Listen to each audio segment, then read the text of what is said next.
ಆಗುತ್ತೆ, ನಿಮ್ಮ ದೇವರು ಹೆಸರು ತಗೊಂಡು ನೀನು ಟ್ಯಾಬ್ಲೆಟ್ಸ್ ತಗೋ, ಹೇಗಾಗುತ್ತೆ ನೋಡು. ಈ ರೀತಿ ಬೇರೆ ಬೇರೆ ಪ್ರಚೋದನೆಗಳಿಂದ ನಮ್ಮ ಧರ್ಮವನ್ನು ಕೆಡಿಸಬೇಕು ಅಂತ ಹಳ್ಳಿಗಳಲ್ಲಿ ಪ್ರಚಾರ ಮಾಡ್ತಾ ಇದೆ.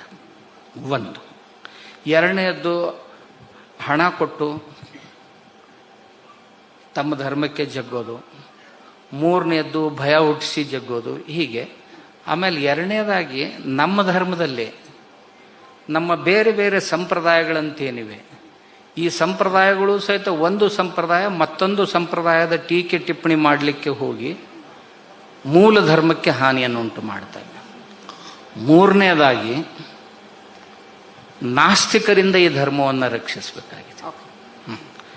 ನಾಲ್ಕನೆಯದಾಗಿ, ಈ ಕಮ್ಯುನಿಸ್ಟರಿಂದ ರಕ್ಷಣೆಯನ್ನು ಮಾಡಬೇಕಾಗಿದೆ. ಭಾರತೀಯ ಸಂಸ್ಕೃತಿಯನ್ನು ಹಾಳು ಮಾಡುವುದಕ್ಕಾಗಿ ಕಟಿಬದ್ಧರಾಗಿ ನಿಂತವ್ರು ಯಾರು ಅಂತಂದ್ರೆ ಕಮ್ಯುನಿಸ್ಟರು. ಪ್ರತಿಯೊಂದರಲ್ಲಿಯೂ ಸಹಿತ ಮೂಗು ತೂರಿಸಿ ಅವ್ರು ಎಲ್ಲಿಗೆ ಬಂದು ನಿಂತರು ಅಂತಂದ್ರೆ, ಇವತ್ತಿನ ದಿವಸ ಬಸವಣ್ಣ ಮತ್ತು ಕಾರ್ಲ್ ಮಾರ್ಕ್ಸ್ ಅಂತಕ್ಕಂಥ ತೌಲನಿಕ ಅಧ್ಯಯನದ ಪುಸ್ತಕವನ್ನು ಪ್ರಿಂಟ್ ಮಾಡಿ ಹಂಚ್ತಾ ಇದ್ದಾರೆ. 10 ಕೋಟಿ ಜನರ ಕಗ್ಗೊಲೆಗೆ ಕಾರಣನಾದಂಥ ಕಾರ್ಲ್ ಮಾರ್ಕ್ಸು ದಯವೇ ಧರ್ಮದ ಮೂಲವಯ್ಯ ಅಂತಕ್ಕಂಥ ಬಸವಣ್ಣ ಇವ್ರನ್ನ ಹೋಲಿಕೆ ಮಾಡಲಿಕ್ಕೆ ಹೊರಟಿದ್ದಾರೆ.